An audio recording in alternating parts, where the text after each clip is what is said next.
Chapter 29, Healing.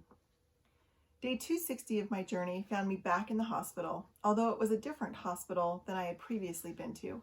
It was closer to home, which was nice, and the surgical waiting room was more pleasant to be in. I had a brush of sadness as I realized that I had become an expert on hospital waiting rooms and surgical areas. I arrived at the hospital, accompanied by my trusty sidekick Mark, and we settled in for the wait. We flipped through channels on the TV and tried to make the time fly as quickly as possible. Finally, around 3 p.m., I took yet another long walk through the halls of the hospital. I was instructed to lie down on yet another cold, hard slab in an operating room. The scenario was becoming all too familiar. The music playing in the background, the bright lights glaring down upon me, the surgical assistants and nurses bustling around me as they gathered tools, chatted with each other, and gave me final instructions. Once again, there was the familiar phrase of, "I'm putting something in your IV now that will make you feel groggy," and then I was out for the count. I woke up from that surgery and learned that everything went well. No more surprises. A new tissue expander was perfectly placed and filled with enough saline to bring me back to an A cup size. I would still be a little lopsided, but at least there would be no more bra stuffing, and I was not in concave chest land anymore. Both scenarios brought a smile to my face.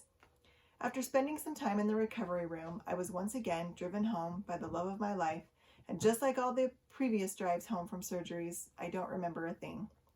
In fact, I have no memories of the following day either, but the third day I remember well. It included lots and lots of puking. My body had finally reached its breaking point and was telling me, no way, no more, I am done. I'm not sure if it was because of the multiple doses of anesthesia that had finally caught up with me, or all the different medications I had been on. I suppose it was probably a combination of everything. Whatever it was not good. I could not keep anything down. No liquids, no solids, nothing. I was sick, and oddly enough, it was worse than I had ever felt when going through the nausea battle of chemotherapy. I called Dr. Chen and begged her to prescribe something to give me some relief. She called in a prescription for a strong anti-nausea medication and a different pain medication. Thankfully, those did the trick, and I was finally able to keep some food in my belly and get some rest. The following day was a Saturday. Everyone was home from school and work, and everything was grating on my nerves. My fuse was so short, it was practically non-existent. Quote from my journal: "I can't wait for this day to be over. It's another day to add to the book of failed parenting days. It would be one thing to have to deal with all this cancer crap by myself, or even just with Mark. But I still have 4 kids that I'm trying to raise, which is no easy task on a good day. It is impossible on a day like today. Satan won today, no doubt about that, and I don't have the energy to fight back. I just want to crawl into a hole and not have to see or talk to anyone, to not have to think about cancer or anything related to it.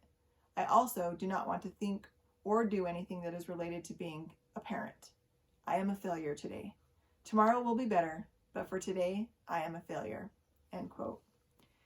Tempers flared, harsh words were said, and I can't say for sure because I did not write it down anywhere, but I'm 90% positive that something was probably thrown either by me or my cute Abby. We are frustration throwers, and there was a lot of frustration flowing through our house that day. We were all completely done with cancer, and all of the resentment had bubbled, or rather exploded, to the surface. Thankfully, the next day was Sunday. I woke up determined that I would make that day better than the last. I needed to relish in the feeling that I get when I attend church, partake of the sacrament, and reconnect with my Savior. Unfortunately, Sunday mornings were a bit tricky at our home. Mark was gone early for meetings, and that left me alone with the kids.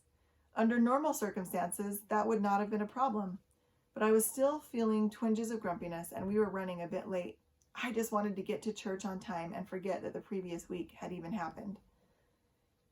We had finally found everyone's missing shoes, filled the church bags with the essential snacks, and made our way out to the van. After everyone was situated, I started the van and pulled out of the garage. I immediately sensed that something was wrong. I thought maybe someone had left a bike out and I was in the process of smashing it to smithereens. I stopped the van, got out, and to my great surprise saw that the front passenger tire was completely flat. Awesome.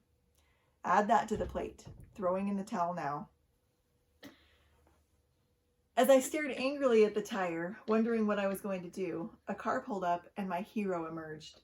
Mark, who rarely comes home between his meetings and the start of church, just happened to think that he needed to come home that Sunday.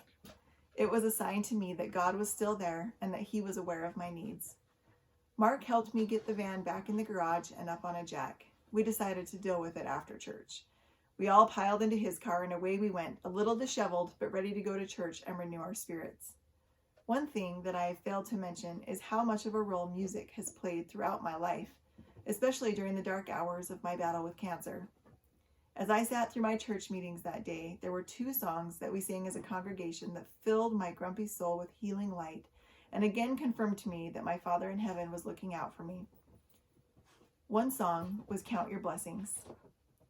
As I sang the words, I looked around at my children sitting next to me and realized that even with the fatigue, pain, discomfort, flat tires, yelling, grumpiness, need I go on?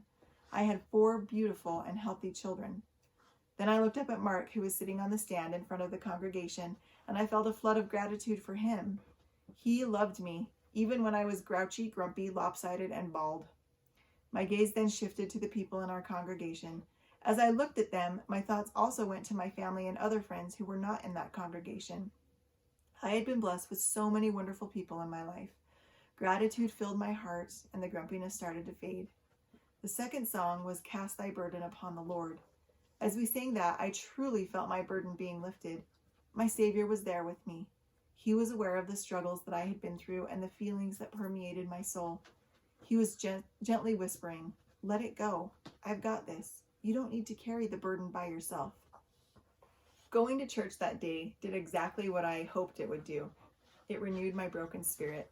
It gave me the resolve to let go of the past and move forward. It strengthened my testimony in a loving Savior who knows about my grumpy days, my frustration throwing, and my tendency to yell a little too loudly sometimes. Despite all that, he loves me and is always there for me. He helps me pick up the broken pieces of my life and shows me how I can mend them. Thanks, Cubby.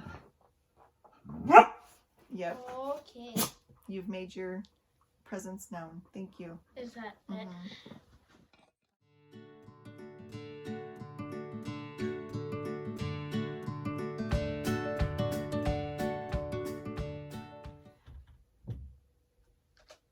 It's Cubby. Should I just let her in or no?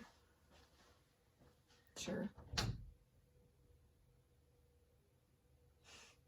Cubby. Can I take a message? She's like, Mommy, What do you think you're doing? She's like, where were you, Mom? Sit down. No, why do you have to sit in front of the camera? That helps. No. Why do you have to sit in front of the camera? Why can't you sit right here by me? Sit right here by me. Sit. Lay down. Cubby. Down. Thank you. You need to stay down. Down. Oh, thank you. You're such a good girl.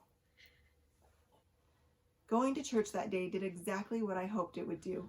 It renewed my broken spirit. It gave me the resolve to let go of the past and move forward. It strengthened my testimony in a loving Savior.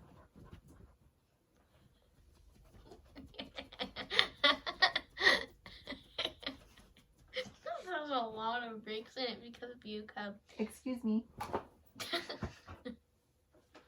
I don't want Your butt's in front of the camera, baby. Come over here on this side.